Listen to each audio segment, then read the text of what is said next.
This is a letter I wrote today, Tuesday, February 13th, 2018.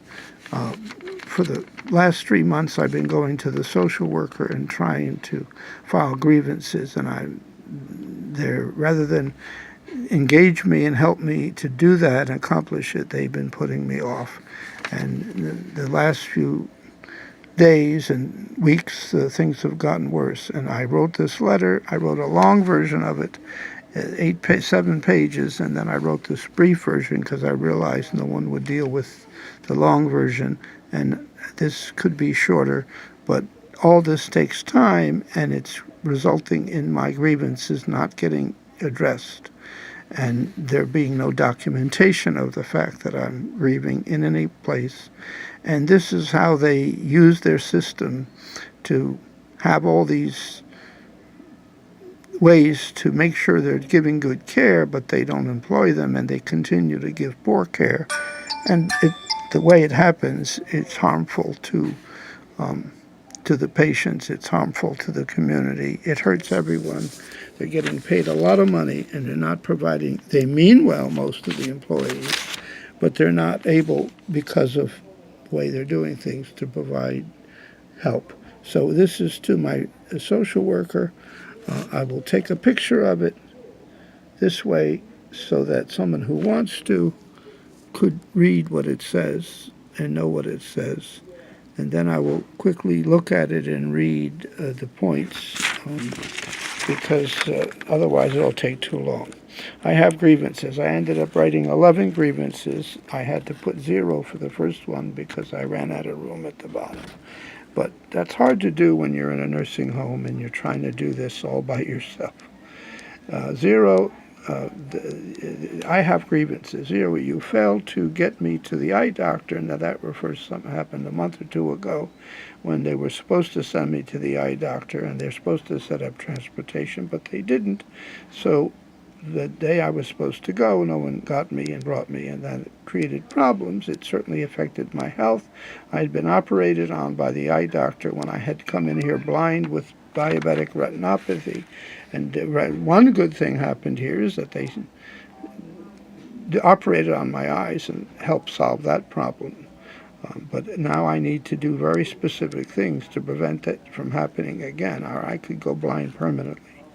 And the care I'm being given here is not conducive to help that happening. It's just frustrating my efforts to accomplish that, because everybody's too busy. Nobody has enough time to do anything well, and so then a lot of what they do doesn't get done well, and the patients just have to accept that because it's overwhelming and frustrating. But here, one, which is the second one, when I come to file grievances at your office, you put me off so that grievances don't get filed. You send me away, you say you're busy, and divert my filing. You tell me to write it down, which is a long process. And anyway, 2, the meeting on February 8th, 2018 was very improper and unprofessional. Mistreatment, mistruths were said by employees, and the psychiatrists accepted their testimony as factual. When I pointed the errors out, he believed their inaccurate statements had diagnosed me as a psychotic. This was a lack of dignity to me. I want to file a complaint of unprofessional behavior. I intend to complain also of defamation of my character, and I will pursue having it questioned whether he's qualified to do his work. In my experience, he's unqualified. I'm filing a grievance on the contract I was being coerced to sign the day after this February 8th meeting, the day of or the day after, and I was being held and prevented from going home to my apartment to finish cleaning up, straightening out, solve the problems there so I could go home permanently. That was wrong for them to do. 4, my medicines are not being prescribed well or given to me well. One, I've been given medicines that were not prescribed by prescribed by the doctors. The nurses gave them to me. Is there any recording of that fact on my chart? I want to report that. 5, different nurses have given me different amounts of pills other than as prescribed. This is dangerous unprofessional behavior. So one day I get 7 pills in the morning, another day 5, another 6, and it varies, and usually it's 7. It's supposed to be 7, but it isn't always. And then they always have this idea that I'm psychotic, which I don't believe I am, and they use that as a way to abuse me, and they may think otherwise, but I don't need psychotic medicine, and it wouldn't help me. They try to create a cocktail of medicines they give you, because the function of medicine basically is to sell medicines. Whether they work or not, and how good they are, how safe they are, all becomes a public debate that they win one way or another.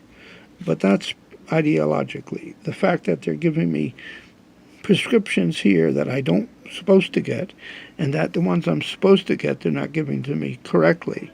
And then when I fell, now number 6, when I fell in my bathroom or fainted or whatever the last week, the emergency call string and button had been made inoperable so that I couldn't call for help using it.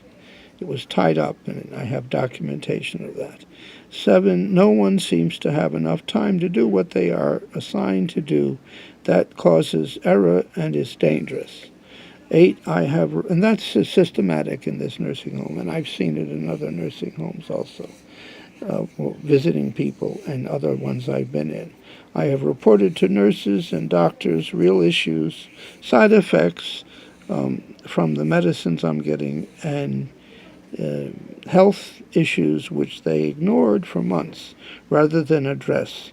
And so I want to file a grievance, and I want to file for unprofessional behavior. And I did call in. The process you have to go through to file a complaint is a long, broad process that is bureaucratic and tends to prevent anything from really happening, even a filing to accomplish.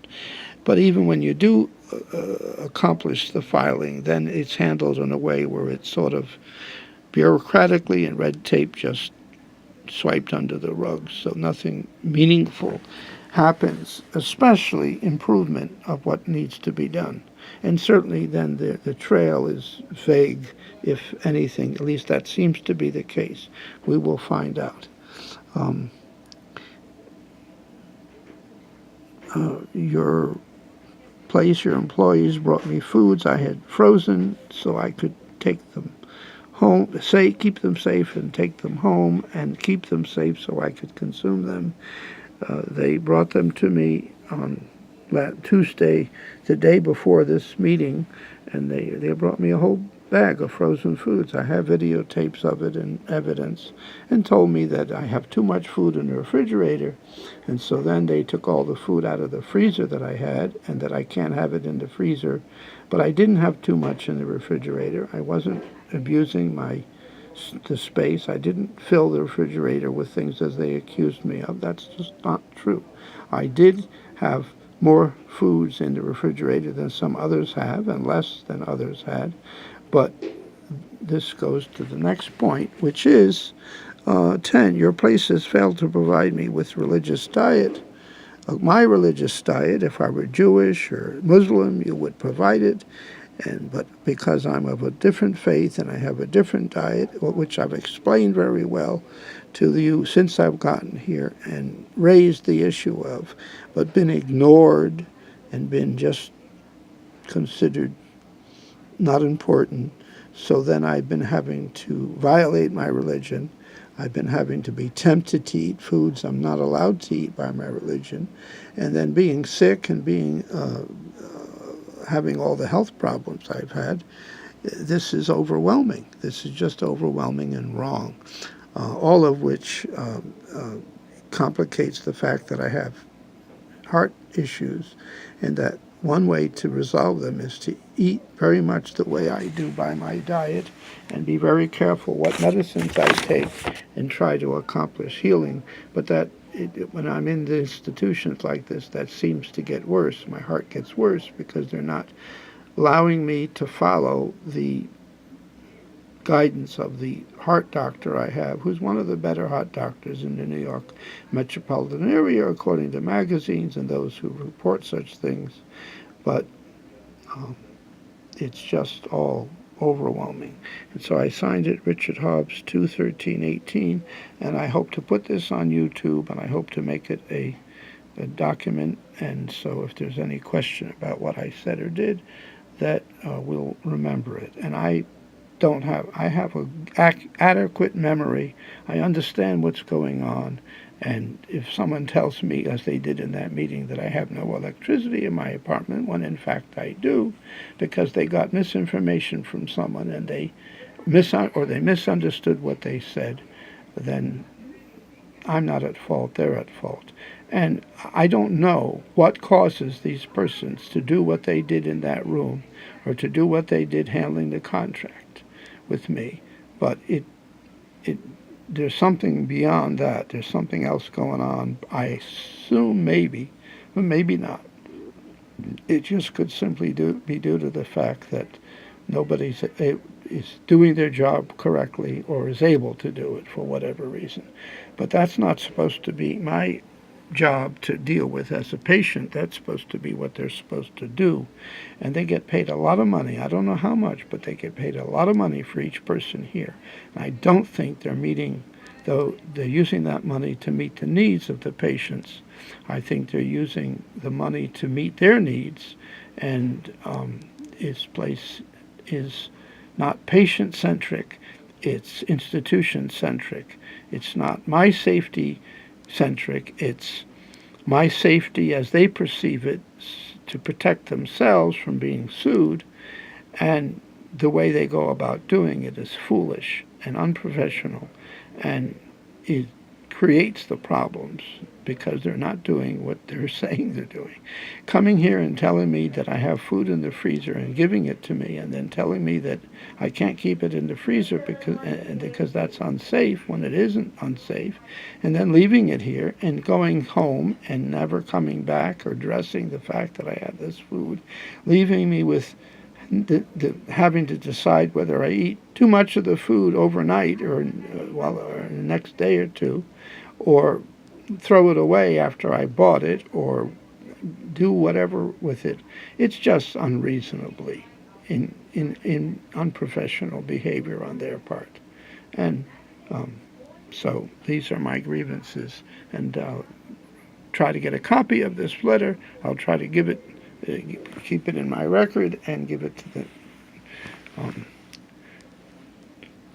social worker who I'm supposed to file this through, and we'll see what happens. I do hope that the attorney comes who was supposed to come yesterday, Monday, didn't. He's going to hopefully come Thursday or Friday, and we're going to resolve that. In the meantime, there's the issue of the fact that in order to go home easily and without stressing me out, I need to go 3 or 4 times to my apartment, spend 2 hours to 3 hours to 6 hours, and finish the detail work of cleaning the apartment up and getting it ready so I can go there and be comfortable and safe. And rather than help me to accomplish that, they've just hindering it by what they're doing.